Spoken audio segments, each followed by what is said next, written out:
Good afternoon, technically. Happy Sunday. Today's day 57. Feels like many more, but it is only day 57, I can assure you. Just feels like 57 years. News today on the numbers is relatively good. The descent continues, and that's a very good starting place. We are now back to where we were on March 31st, before we started this dramatic increase in the number of cases. We're still watching big questions. How fast does that number continue to come down? First, does that number continue to come down? Because that would be a nightmare if it ticks up. And how fast does it come down, and how low does it go, right? Before we started this, you only had a couple of hundred cases. When do we get back to a couple of hundred new COVID cases going in? The overall hospitalization rate is down. The number of intubations is down. Even the number of new COVID cases is down, still not good. Still 1,000 new COVID cases yesterday, to put it in focus. That would normally be terrible news. It's only not terrible news compared to where we were. This is just terrible news. 367 deaths, which is horrific, and there is no relative context to death. Death is death. 367 people passed, 367 families. What I've been working from day one is to make sure that people understand the facts of what we're dealing with, because this is a unique situation. Government really can't act unless the people fully support the action. What we have done here, government couldn't do. It was a pure function of what people did. So my plan all along has been give people the facts, and if they have the facts, they will act responsibly. But they have to have the facts, they have to buy into the plan, and it really is an individual decision, right? Who's taking care of your health? You are. We're mutually dependent in that what I do can affect your health. But it really comes down to giving everybody the information so people can make their own decision.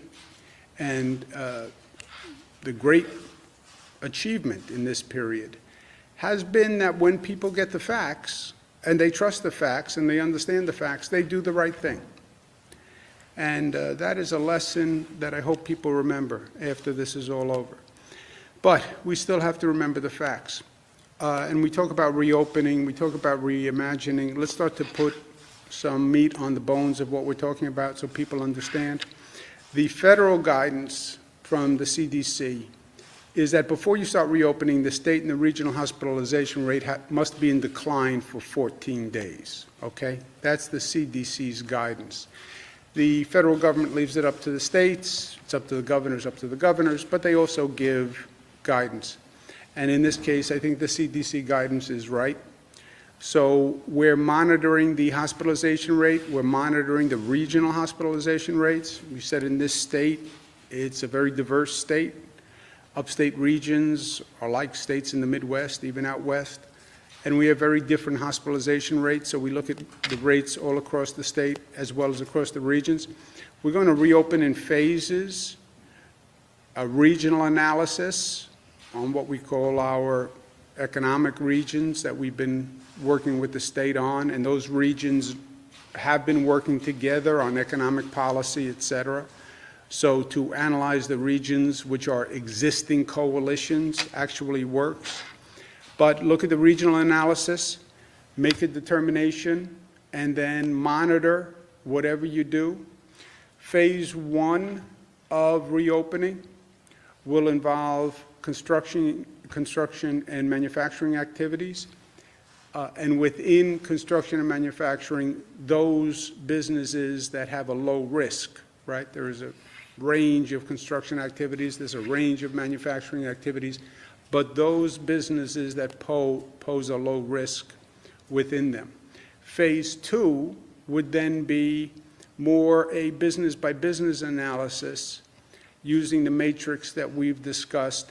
How essential a service does that business provide, and how risky is that business? If you reopen that business, how much risk are you possibly incurring, and how important is it that that business reopen? And that matrix will be guiding us through phase 2. In phase 2, when we get there, we need businesses to do that analysis. They have to think about how they're going to reopen with this quote-unquote new normal. What precautions are they going to take in the workplace? What safeguards are they going to put in place? So it's very much going to be up to businesses. Then we're going to leave 2 weeks between phases so we can monitor the effect of what we just did, right? Take an action, monitor. 2 weeks, that's, according to the experts, the incubation period of the virus, so you can actually see if you had an effect where you increase the rate of infection, which you would then see in hospitalizations, testing, et cetera. So everyone understands the overall risk that you start to increase activity, the infection rate goes up, 2 weeks to actually do that monitoring. That's the broad outlines of the reopening plan. And then you get into caveats. One caveat is you can't do anything in any region that would increase the number of visitors to that region, right? You have a whole multi-state region in lockdown here. It's possible that you open something in Syracuse or you open something in the North Country where you now see license plates coming in from Connecticut, New Jersey, people from downstate, all coming to that area because they've been locked down and they're looking for an activity. So that's something that we have to pay attention to. And all of this is done in a multi-state context with our neighboring states, most relevant, especially downstate. Downstate is obviously the most complicated situation. That's New York City, that's Westchester, Nassau, Suffolk, the surrounding suburbs. Multi-state coordination is vital there because the New Jersey, Connecticut, New York City area is basically very intermixed. People are going and coming. They live in one place, they work in the other place. So that coordination is important. You get upstate, coordination with Massachusetts is more important in some areas, right? Some parts of the state, Pennsylvania coordination is more important. So coordinating with those states that are neighbors to that region. Downstate, we've said we have to coordinate the main activities. There are gears that intermesh. You can't turn one gear without turning the other gears.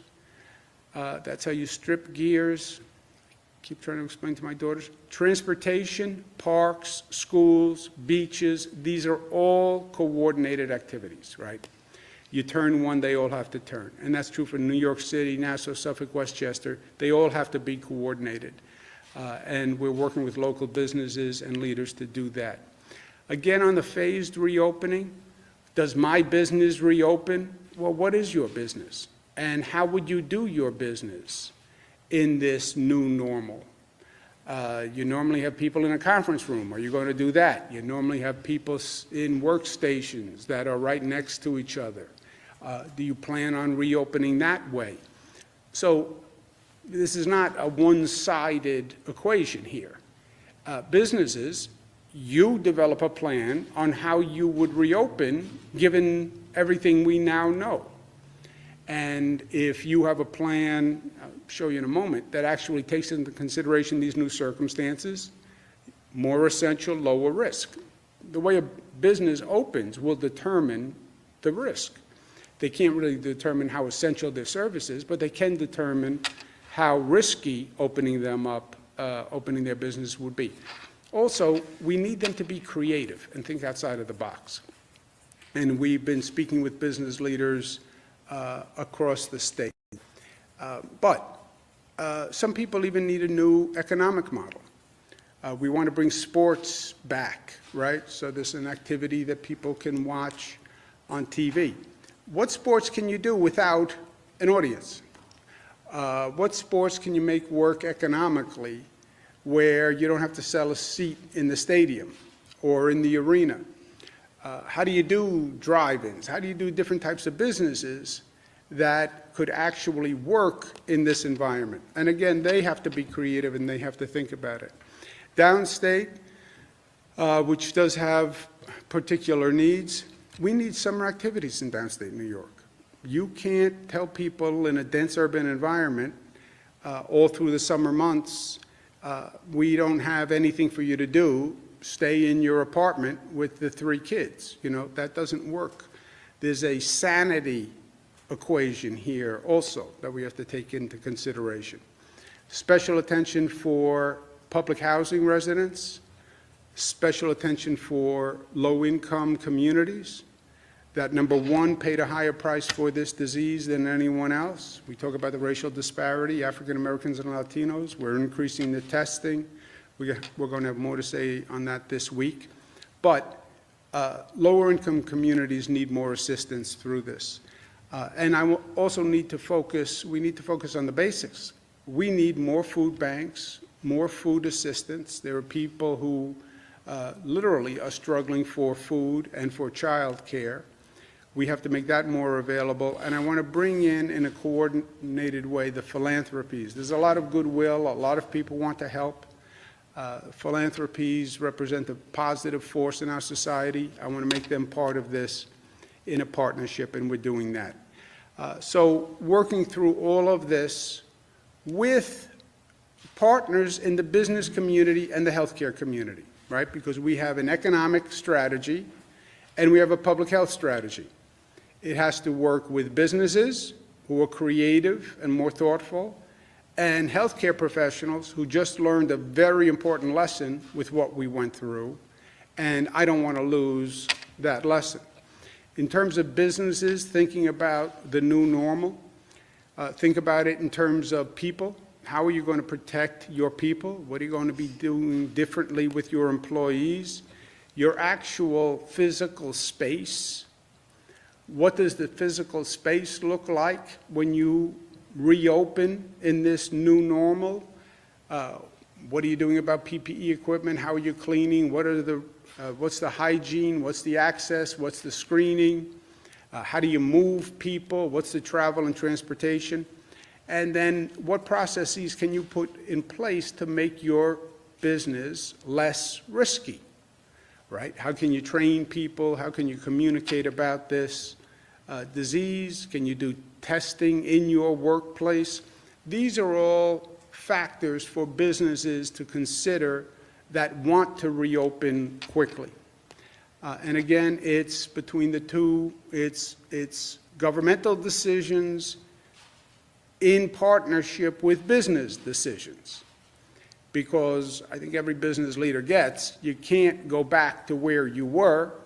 We have to go back in light of the circumstances that have developed.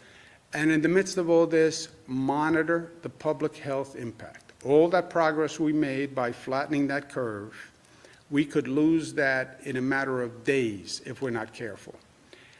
And it's important that people understand what that actually means. And this gets a little technical, but it's worth understanding. If I can understand it, anybody can understand it. They talk about the rate of increase of the spread of the infection, right? The R0 factor. But it's basically straightforward. If one person infects less than one person, that's the first category of R0. One person infects less than one person. The next step up is one person infects one person who then infects another person, 1 to 1 to 1 to 1 to 1. The worst situation is one person infects 2 people, and then those 2 people go out and infect 2 people. And that's fire through dry grass, right? Now you're in bad shape. That's where we were when this started. We were actually there before we even knew we were there. This is now the insight that the disease came from Europe to New York because it was already out of China by the time we realized it. It went to Europe, went to Italy, went to the Lombardy district, got on a plane, came to New York, and it was here much earlier than we knew. And it was spreading much earlier than we knew, at a much higher rate. We have to be down to the one person infects one other person. You can't really go beyond that margin. Right now, we're at 0.8. One person infects 0.8% of a person. So one person is infecting less than one person. That is good news. At that rate, you see the virus declining. Upstate, interestingly, it's 0.9. Again, statistically very close. But upstate, the infection rate is one person infects 0.9%. Downstate, one person is infecting 0.75, okay? So that's where we are across the state. If we keep the infection rate below one person infecting one person, that is where the infection rate continues to drop. That's where you'll see the curve dropping. So we have to stay there. How do you monitor it? You have three basic dials. Number of hospitalizations, which you see every day, which I show you every day, the number of hospitalizations. And you can see that by region. The number of positive antibody tests. This is why testing is so important. We're doing antibody testing around the state in regions. Antibody testing tells you how many people have been infected. A little bit of a lag, because you only have the antibodies after you've had the virus, but it tells you on a lag basis how many people have been infected. The third dial is the diagnostic tests, which are just positive and negative. And they tell you on an absolute basis what your infection rate is. Those are the three dials that you're watching. You take these activities, you watch those three dials. And you have your hand on the valve, right? The activity valve. So you open the valve a little bit. Phase one, watch those dials like a hawk, and then you adjust. That's called the RT factor, rate of transmission factor. What is the rate of transmission of the virus? We're now at about 0.8. You cannot go above 1.2. 1.2, you see that number go right back up again. And we'll be sitting here talking about showing you a chart that showed up, down, and then up again. That's what happens if the rate of transmission gets to 1.2. So this is the balance that we collectively need to strike. I want to get back to work. I want to get back to work. My kids want out of the house. I need to do something. I understand. We have to do it intelligently, and this is the definition of intelligence in this context. Also, I don't want to just reopen. We learned a lot of lessons here, painfully, but we learned a lot of lessons. And that's what reimagine means to me. How do we take the lessons we learned, take this pause in life, and say, when we reopen, we're going to be better for it.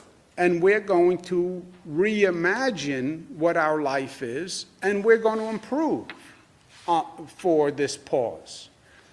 Look, even on an individual level, you had time to decompress a little bit, or compress for a different set of factors, but I think everybody went through a period where they analyzed their life and what they were doing, and when somebody all of a sudden pulls the rug out from under you and you wind up in a different place, you know, you just see life differently.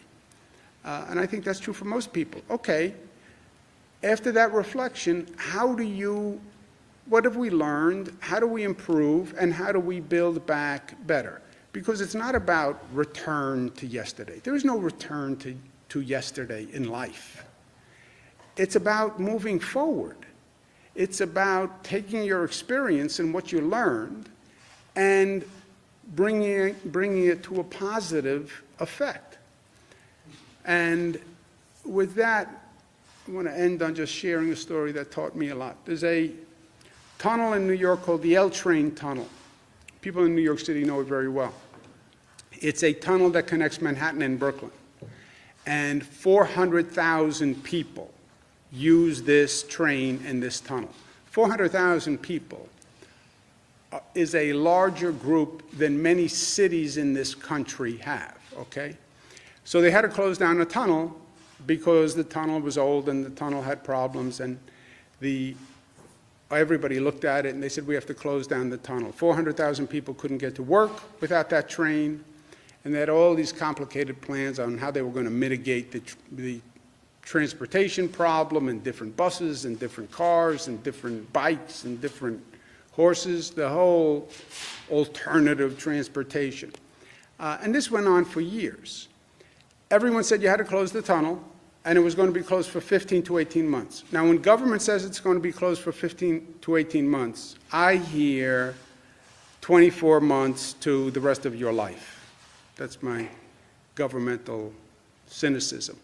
But that was the plan. We're going to close it down, rebuild the tunnel 15 months to 18 months, the MTA. This was going to be a massive disruption. I heard a lot of complaints. I get a few smart people, Cornell engineers, Columbia engineers. We go down into the tunnel, and we look at it, and the engineers say, you know what, there's a different way to do this. And they talk about techniques that they use in Europe. And they say, not only could we bring these techniques here, and we wouldn't have to shut down the tunnel at all, period. We could just stop usage at nights and on weekends, and we can make all of the repairs. And we can do it with a partial closure for 15 months. The opposition to this new idea was an explosion. I was a meddler. I didn't have an engineering degree. They were outside experts. How dare you question the bureaucracy? The bureaucracy knows better. It was a thunderstorm of opposition. But we did it anyway, and we went ahead with it. And we rebuilt the tunnel, and the tunnel is now done better than before with all these new techniques. It opens today. It opens today, and the proof is in the pudding, right? We went through this period of, I don't believe it, this is interference. It opened today, and it opens today not in 15 months, but actually in only 12 months of a partial shutdown. So it's ahead of schedule, it's under budget, and it was never shut down. I relay this story because you can question, and you should question, why we do what we do. Why do we do it that way? I know that's how we've always done it, but why do we do it that way? And why can't we do it a different way? Why not try this? Why not try that? People don't like change, you know. We think we like change, but we don't really like change. We like control more than anything, right? But, so it's hard. It's hard to make change. It's hard to make change in your own life, let alone on a societal, collective level.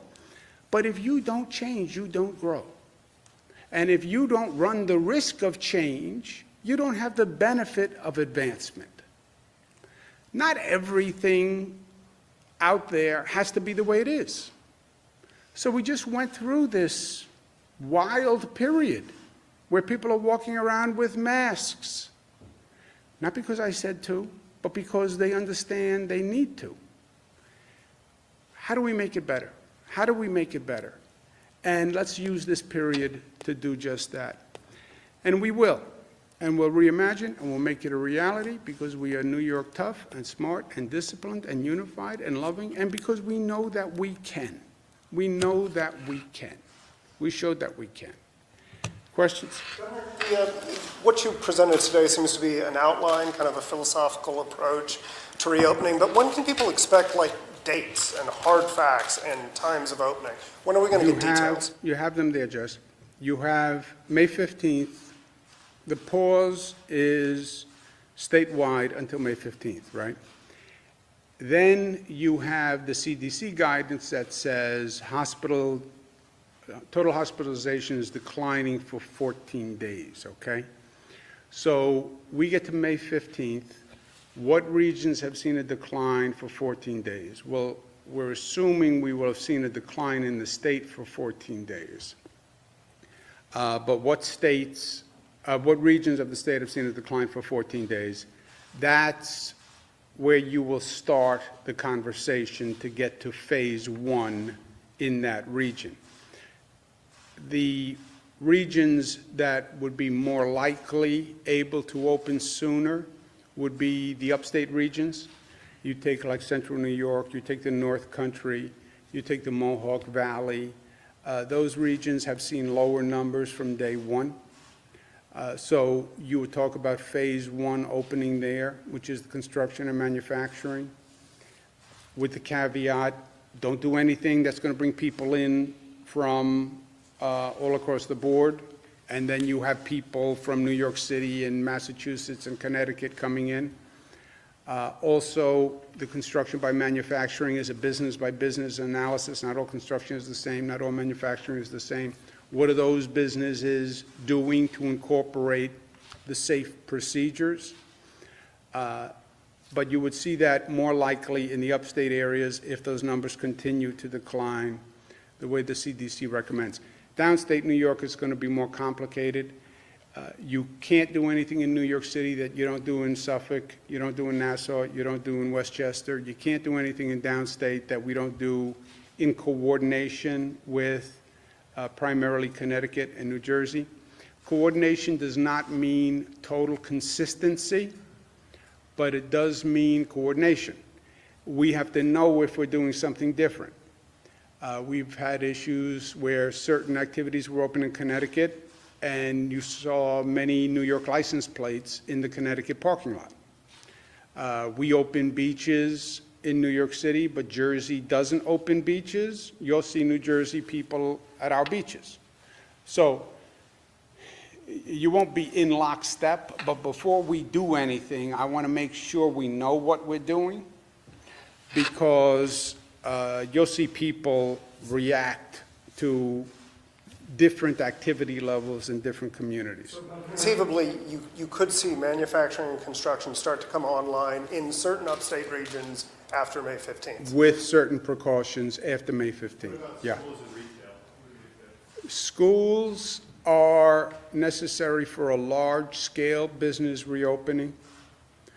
So you couldn't really get to a maximum phase two without opening schools. Question on schools is going to be, do you reopen for the rest of the school year? And then there's going to be a question, many local school districts are talking about summer school, and they're contemplating summer school to make up for some of the lost time. Remember, you have a real problem. This remote learning, I think, is going to be one of the lessons we learned. Remote learning is great in concept. We had to jump into it with both feet, and we didn't really have a chance to scale up for it.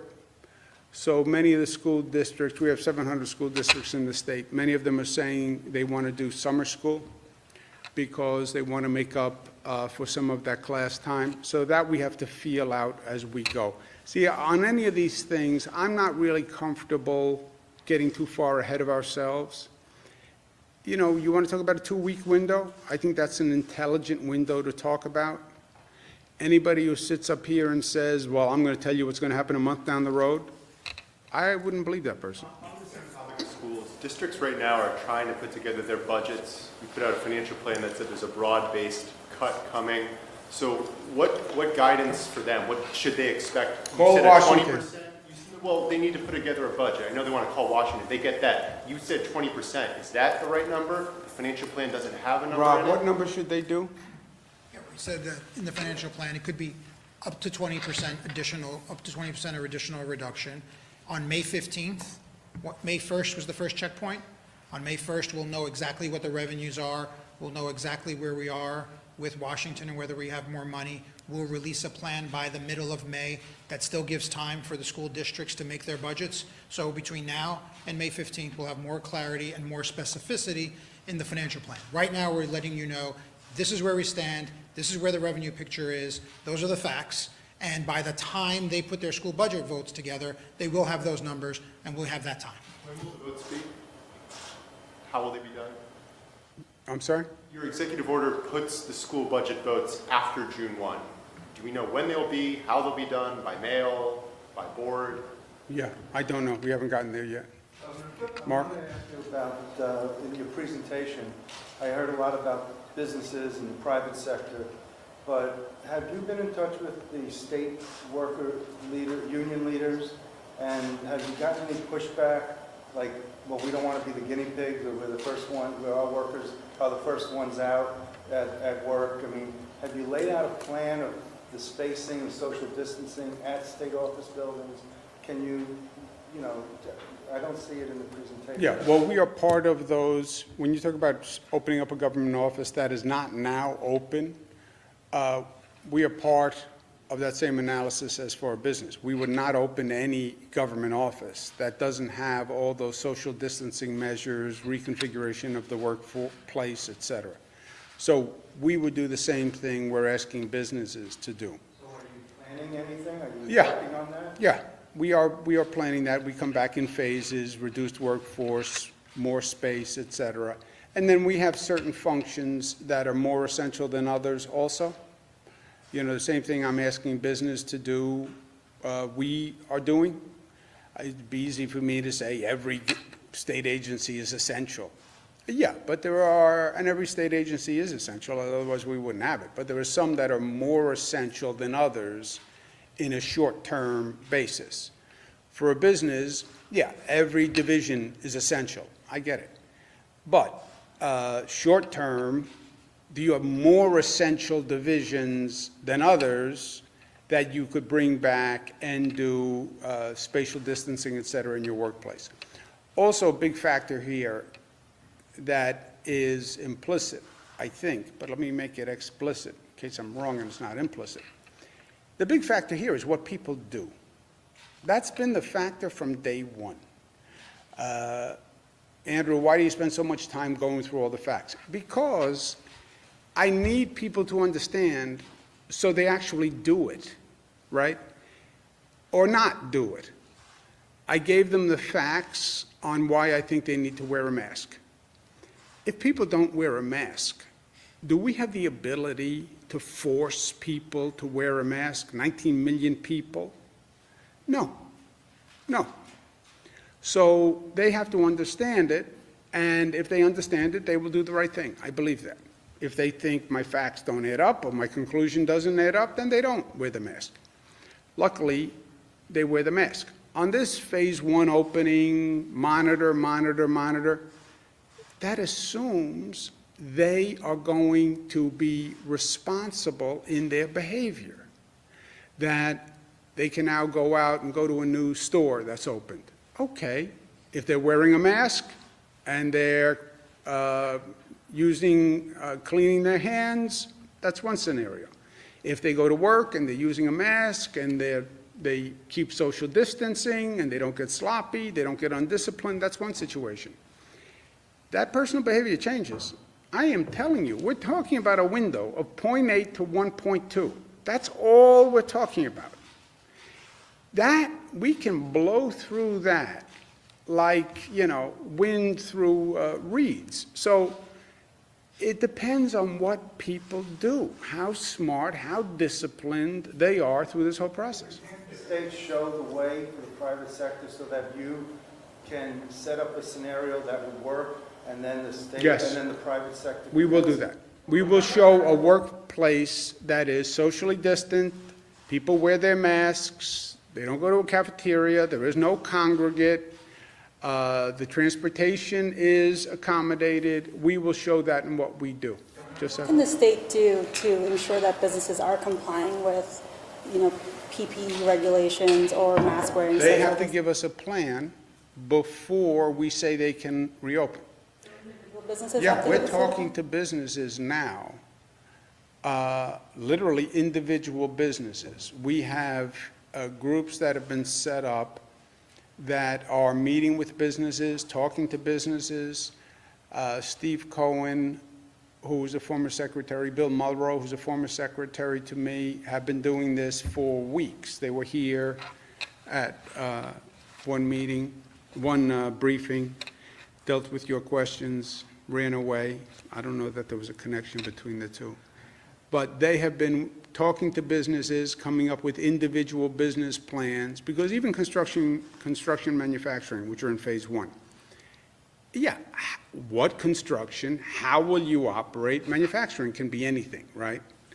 How will your business operate in this quote-unquote new normal? And that is business by business. I'm sorry, how will the state keep track of new infections or transmissions while phase one is in effect? Just the way I said, with the 3 dials. You have hospitalization rate, which you know now. We have a new system in place. Every hospital in the state, on a day-to-day basis gives us their hospitalization rate. So that's dial 1. Dial 2 is the antibody testing, which we are now bringing up to scale in a large number, statewide and regional. Antibody testing tells you how many people were infected with a 2-week lag, okay? Because that's what, roughly 2 weeks to develop the antibodies. That's the second dial. The third dial is diagnostic testing, statewide and by region. This is what we got last week when we tested. Last week, we were in Buffalo and we tested 3% of the population were positive. This week, 4% of the population is positive. Oh, maybe that's statistically relevant, irrelevant. 4 days later, 5%. Oops. Close down the valve. So you have those 3 dials. Those 3 dials, hospitalization rate, antibody testing rate, positive diagnostic testing rate, positive, negative, they give you the rate of transmission, which is how fast is the virus spreading. Testing done in the regions that are in phase one? Yes, that's why we've said all of this is dependent on testing, because without testing, you only have 1 dial. You only have the hospitalization dial. And the hospitalization dial is a little misleading. Well, it's not misleading. It tells you what it tells you. But it tells you people who got infected in some period over the past 2 weeks or maybe 3 weeks, and who are seriously infected so that they had to go to a hospital. But that's all that hospitalization rate gives you. The antibody test and the diagnostic test give you a higher level of information by region. Go ahead, John, Governor, before you Governor, jump the out of your Westchester- chair. The Westchester County Center was one of the areas that was or one of the facilities that was crafted into a temporary hospital. The infection rate's going down. The work has been completed there, but there have been no patients as far as I know. What do you do now with those facilities, with that facility in particular, that there doesn't appear to be much of a use for? Yes. Today, we are in good shape, and today, that would be a true statement. Do you know if that'll be a true statement in 60 days? Ah, so what would you do with the facility?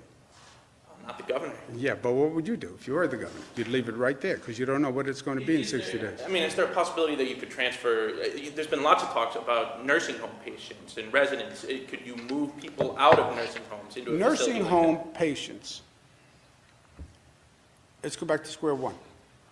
A nursing home can only provide care for a patient who they believe they can provide adequate care for.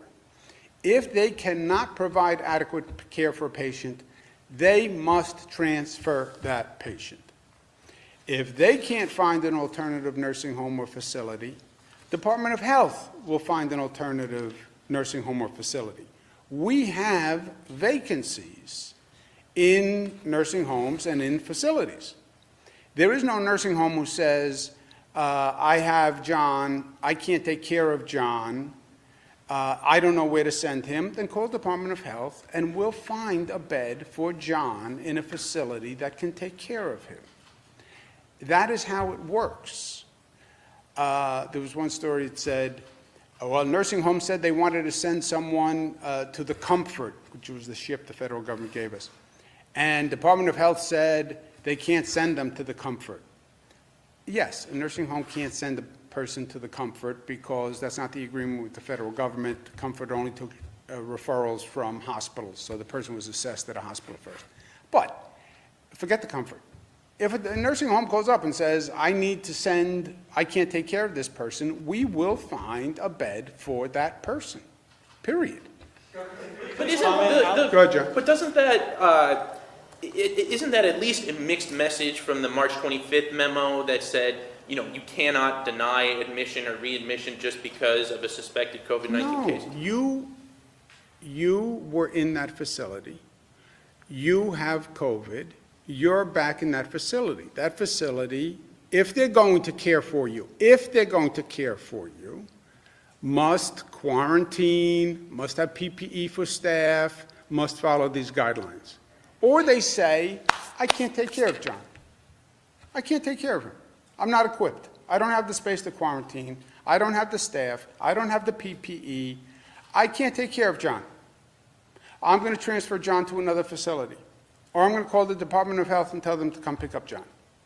But if you keep John, and I'm paying you to keep John, or John's family is paying you to keep John, then you have to give John the appropriate care. And here's appropriate care for a person who's COVID. Sir.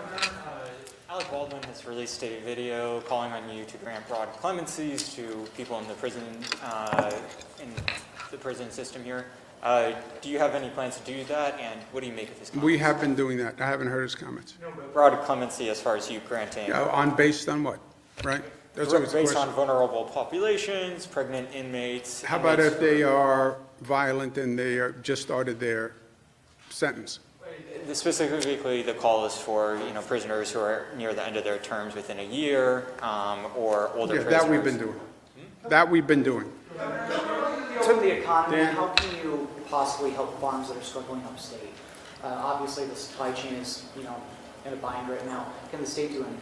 Yeah, the Department of Agriculture is looking at just that. You know, these stories about dumping milk. I don't really understand what the economic forces are where they have too much. And we've talked to the Department of Agriculture. Look, if there's a way we can buy it, we're talking about food banks in New York City for low-income communities. And then we're talking about dumping milk in upstate New York, right? I don't get it. So that's the exact issue that we're looking at. And if there's a way that the state can purchase as part of these food bank programs, for example, we will do that. One of the things is New York City schools bought a lot of the product from upstate New York because we worked very hard to develop that relationship.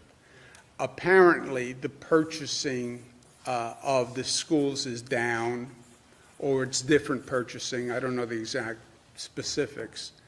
But any way we can fix that, we will. Just a very different topic. Domestic violence, you guys did a hotline on the website. Is there any updates on the data? Are we still seeing incidents go up? Look, we see domestic violence going up. We see apparent trends in alcoholism going up. We see some trends that say drug usage is going up. Mental health needs are going up. Do not underestimate the stress that this situation has created, the abnormal circumstances that it has created. I don't know if I have a job. I'm not getting a paycheck. The bills are still coming in. I see no light at the end of the tunnel. And I'm cooped up in my home, and I'm under tremendous stress, and then I have this added stress of being in this situation that I've never been before in my life. Yeah, that is a toxic mix. So when we talk about reopening, getting people out, some activities, a place where people can walk, just something, you know, I say tongue-in-cheek is the sanity index, but, you know, people need to know that there's an opening, there's a future, that there's hope, that somebody's doing something, and then you need a relief valve just on a day-to-day basis so people have some relief in their lives, some vent. Just about everyone at this point has said that this crisis has emphasized how important healthcare workers are even outside of a crisis. That being said, does that shine any sort of light or add any urgency to the plight of the pensioners of the former St. Clair's Hospital in Schenectady who are frankly dying off at this point? Oh, that's a good point. I do not, I don't know if we can get to that problem with this situation. I'm aware of it. I don't know that, I don't know how we can help those people through here, but it's something we'll look at. Financially, it would be difficult because the state is strapped for cash, but as far as investigating to figure out who's responsible for the disappearance of their money, is that something that should be emphasized, seeing as those people are literal heroes? Yeah, for sure, for sure. Governor, how many? On Monday, she canceled the presidential primary in New York. I'm sorry. Do you think tomorrow the Democratic commissioners of the Board of Elections should cancel the presidential primary in New York? Yeah, I haven't expressed any opinion to them. I know I'm asking you to Yeah, express have an we opinion. said any opinion? No, it's up to the BOE. Okay, do you have an opinion? You're a smart guy, common Not Democrat. that smart, not that opinionated, just a cool dude in a loose mood. You know me, Jim. As the leader of the party in the state, you won't weigh in. Nope. Governor, Mark, Governor, I wanted to Mark, and then we'll come right back to you, Jesse. Since deaths lag behind hospitalizations, why not use a decline in the death rate as the bellwether for reopening instead of hospitalization? Well, we look at both, right? We look at the death rate by region, and we look at the hospitalizations. They basically track more or less. Do we know statistically what the variance is between the two? The death rate, we look at hospitalizations are important because that's the front end, that's sort of the newer cases, so you know what the capacity is on the system. We still know as a ratio, about 25 to 30% of all hospitalizations due to COVID end up in ICU. And of that 25 to 30%, 90% of those people end up on intubation, and then that rate of death is fairly high. So we work, when the governor talks about hospitalizations, that's that entire process that's factored in to the dial of reopen, not reopen. Yeah, and remember the train comes off the tracks here. The train comes off the tracks when you overwhelm the healthcare system. That's when everything goes bad. That was Italy. That's what we were very worried about, right? That infection rate keeps going up. You will have a death rate associated with that infection rate. But first, you'll have a collapse of the hospital system. And you'll have people in hallways, on gurneys, who aren't getting cared for. That's what we were petrified of, frankly. And that's why we boosted all the hospital capacity, all these extra facilities. That's why that hospitalization rate, 1,000 people walked into a hospital today, that number of people walking into the hospital, that number gets too high, you overwhelm those emergency rooms, we go back to where we were, shuttling equipment all across the system, shuttling patients all across the system. That's the first indicator, warning sign. Well, my question related to reopening and the economy and the state, as opposed to using, the death rate going down for 14 days. Yeah, the CDC came up with the hospitalization rate. I don't know their methodology, to tell you the truth. But, Use a different. yeah, we do use both. We look at both. Jesse, take the last question. what would you say to business owners, particularly in upstate, who are being absolutely clobbered by this economically? What sort of words of hope, what sort of words of comfort can you offer them? Or this will get better, this will be over by X date? Well, X date. Nobody has X date. There is no X date. You listen to the national experts, listen to Dr. Fauci, right? Dr. Fauci says there may be a second wave. It could come back in the fall. right? So nobody's giving anybody a date here. But short term, the numbers are on the decline. Everything we have done is working. The rates are all dropping. The hospitals did phenomenal work, but they did not get overwhelmed, and we coordinated the healthcare services. The policies are working. We're now looking at a relatively short period of time, 14 days of decline. If you don't have 14 days of decline, nobody would say, be reckless and open anyway, right? That doesn't help any business leader in the state. And start incrementally, which is what everybody says. Construction and manufacturing, the piece you wouldn't have, and the business owners who are feeling pain, retail stores, hospitality, hotels, et cetera. That is a more problematic area to open up, even in some of the states that are rushing to open. You see those retail stores, Jesse, they still are trying to figure out how to do that, and they've sort of left it up to some retail store owners are opening, some aren't opening, some let people in, some don't let them in. So that is a complex sector to deal with. The hospitality and hotels, you know, it's hard to do these precautions in a hotel setting. But there's no doubt but that we have, at this point, gone through the worst. And as long as we act prudently going forward, the worst should be over. And on the issue of sports, do you imagine, Yankees games happening in an empty Yankee Stadium this summer? I asked I've talked to many of the sports owners and sports companies. Look, I don't know. It's not my business. I don't know the economics, but if you had if your choice was players stay home, I don't know what players get when they stay home by their contract, but assume the players are getting less money or no money, right?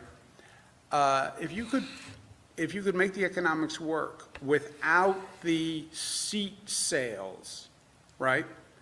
And you could have teams play without the seat sales, but you had televised and you had the television revenue and whatever else went with that, we're in a different place. Be creative, try to figure it out. But if players could get paid more than staying home and owners would get some revenue versus total shutdown, why not? I'd love to watch it. Have you spoken to Mets, Yankees, Yes. Mets and Yankees? Yes. about this? No, I've talked to a number of sports owners. I don't want to get into names. But it does depend. I know enough to know the economics of baseball, a little different than the economics of basketball, a little different than the economics of other sports. So it would have to be up to them that they do an economic analysis that says, yeah, some revenue is better than no revenue, and my players are willing to negotiate a contract reduction. And if they could do it, yeah, but everybody has to think outside the box, right? Because there is no box. Okay. Any other legislative measures you would like to see passed by lawmakers this year? Any coronavirus measures?